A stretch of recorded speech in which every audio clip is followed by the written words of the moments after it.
Hey everyone, Works here. So big post about Mythic Plus Season 1 in the War Within has been announced today. Obviously beta is out, so there's news coming down the pipeline of all kinds in the War Within itself, including its release date of August 26th, which I think is about in line with what I expected. I was always calling for a late August. And then Season 1 will begin September 10th right after Labor Day. So overall, like, not what I'm not surprised by that itself. That's just my quick reaction to all that news. The cinematic they released with it is banger.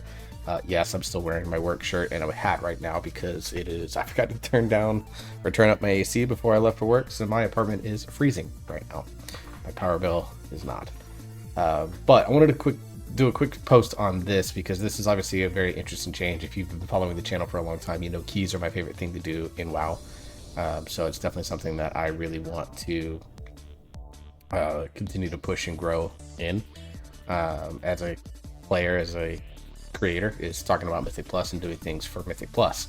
So they made a big post. It obviously talks about like the how the structure of Mythic Plus works. It's really unchanged from the way that it is in Season 4, so that's not a big deal. They did officially announce the 8 dungeons that we have. Now, we've kind of talked about this already. City of Threads, Arakara, City of Echoes, Dawnbreaker, and Stonevault. I don't know anything about these dungeons. I've not been on beta. I don't have beta. I don't have access to anything War Within, so I haven't been able to play these dungeons to see kind of what my feelings on them are. I can only go based on the opinions of others, which I find myself disagreeing with a lot of people on some of those as I've seen them.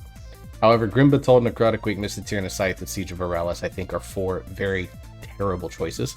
And I've explained that. I'll try to find that video and stick it up there so you can go look at that and see what my thoughts were. It was like a 40-minute video or something like that where I basically just yelled about these dungeons. So if you really want my thoughts on that, go look at that.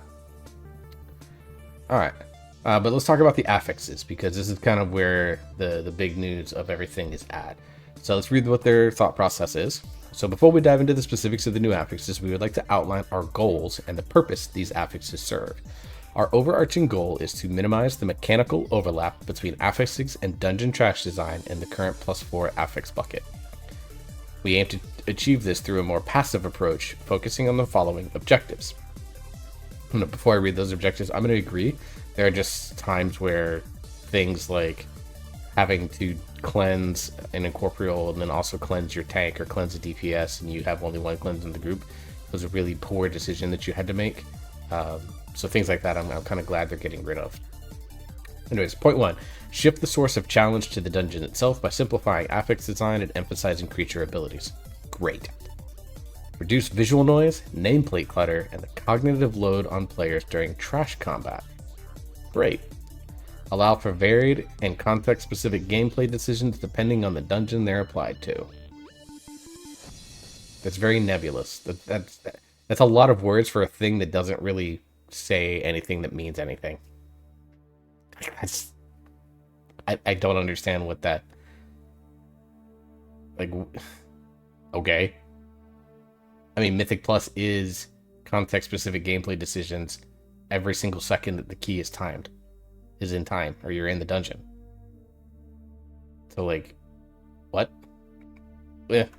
Not too big on the third one there. Additionally, these affixes will include a positive effect. The aim of these positive effects is to highlight different damage types each week, allowing each specialization additional opportunities to excel during the season.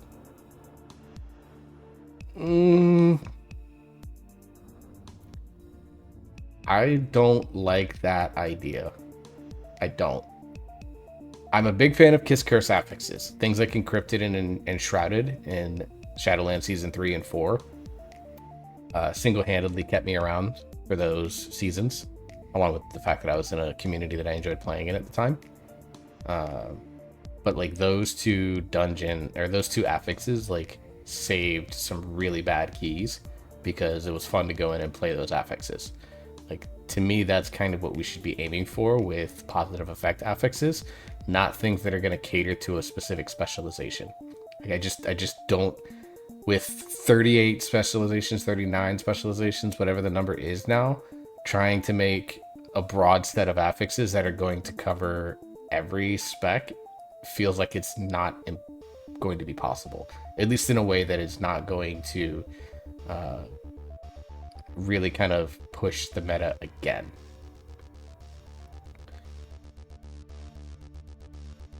All right.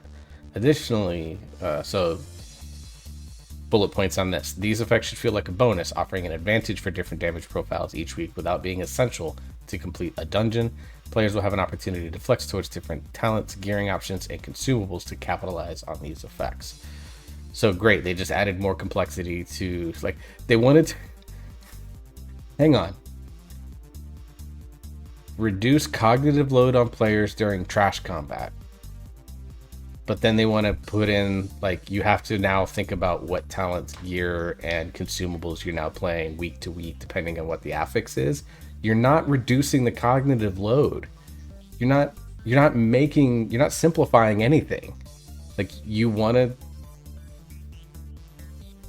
try to, like, simplify the affix design. Well, by adding these effects that are positive based on the damage build, like, you're not actually simplifying anything. You're adding stupid levels of complexity for no fucking reason. Like, what the hell?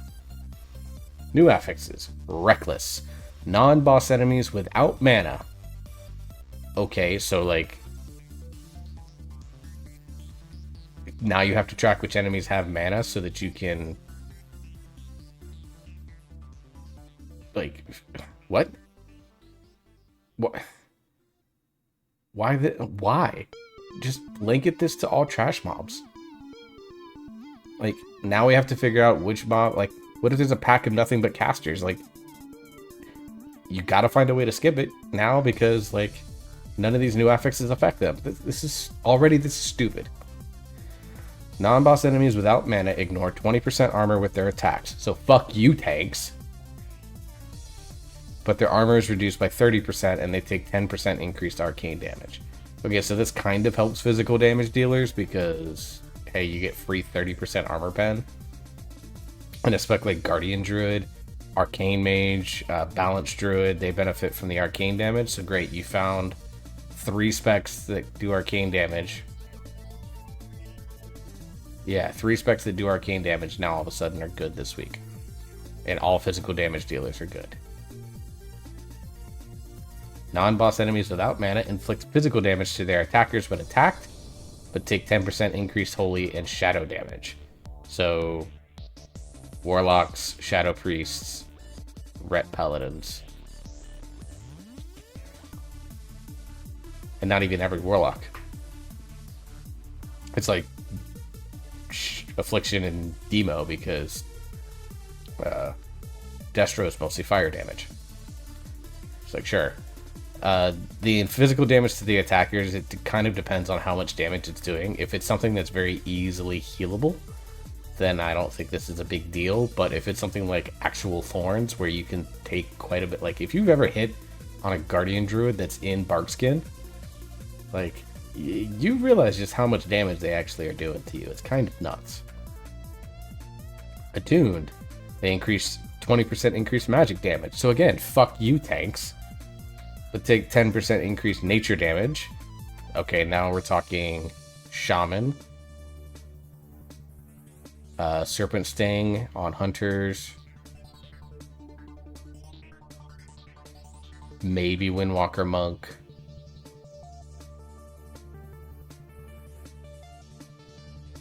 Balance Druid. Yeah, I'm not hearing a lot of specs. Like, these, it doesn't feel like we're getting through a lot of these. And then also 30% increased damage from bleed effects. Okay, so Feral Druid finally gets some play with Reckless and Attuned. Warriors obviously will benefit from this. Again, thinking from Windwalker perspective, maybe the nature damage because of, like, Zhuen doing lightning, but that's about it. Like, are you going to force us into Jadefire Stomp so we can give 10% more nature damage? Like, that's dumb. Focused. Non-boss enemies with mana have 30% increased haste. Fuck you, tanks!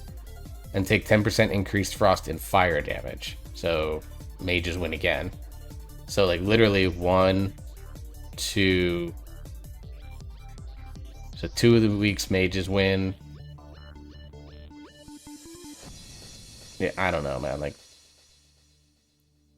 note that these tooltips will indicate whether the affix apply to creatures with or without mana. These affixes will not affect every creature. These affixes, I don't think they do the things that they want to do, and they basically just made the biggest problem with Mythic Plus even worse. And that's tanks.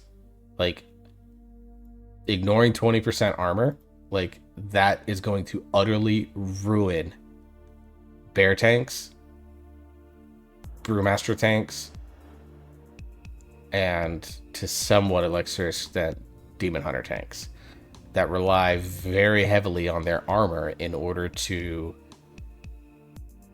help mitigate damage. And you're just going to make it so that, you know, what, half the mobs in a dungeon, if not more than half the mobs in a dungeon, ignore 20% of that. Like, that is just, this is bad. This is just bad design. Like, why are you making life miserable for the lowest represented role in Mythic Plus in the game? If anything, you should be doing things that do not harm tanks. It's not for me calling for, I mean, I'm kind of calling for tanks to be overpowered. But tanking already has so many inherent social problems with it that people don't want to play those classes and those specs already. Now you're basically making it so that, hey, 1 week you just ignore 20% of your armor. You might as well not have it. Hey, the next week, every single attack you're taking damage regardless of whatever situation may be. So a high haste specs like Demon Hunter, like Prot Warrior, like Prot Paladin, you know, even to a lesser extent Bear, like these are all specs that now, like, especially the one-hand users, are just taking extra damage literally for just existing. This is stupid. 20% increased magic damage. All the tanks are weak to magic damage as it is already, except maybe Blood DK, because they can AMS a lot of that shit, but even then, they can still just get clapped if they don't have it.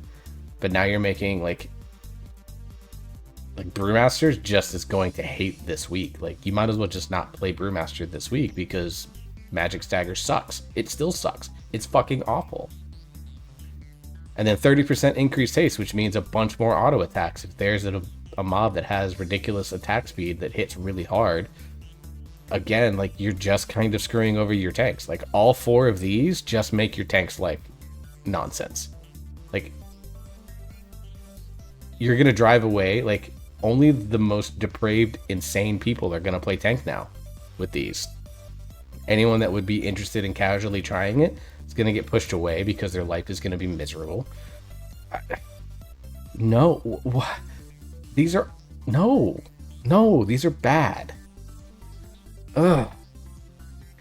With our new passive affix bucket set to replace the current +4 affix bucket, the following affixes will be retired for Season 1 of War Within. Afflicted. Sure. Incorporeal. Good. Entangling? I thought Entangling was kind of meh anyways, but I played Brewmaster, so probably speaks to why I didn't think that much of it. Storming? Okay. Volcanic? I thought Volcanic was a non-affix anyways. It could have been there, and whatever. To match the number of affix in our level 4 affix bucket and align with our affix goals of the War Within, we'll be retiring the Spiteful affix for Season 1 of the War Within. Good. And the +7 affix bucket now includes Raging, Bolstering, Bursting, and Sanguine. How does Bolstering live? How does Bolstered live through 4 expansions now? Legion, Battle for Azeroth, Shadowlands, Dragonflight. It isn't going to make it to a 5th expansion. What the fuck? Tyrannical and Fortified, we are still experimenting how these affixes fit in with our updates. We believe these changes will offer a refreshing experience. No, they won't. No, they won't. Blizzard, I'm sorry. You don't give a shit about your tanks. Like, you better make those fucking defensive trinkets like the most overpowered, broken fucking things in the game, because that's the only way tanks are gonna live.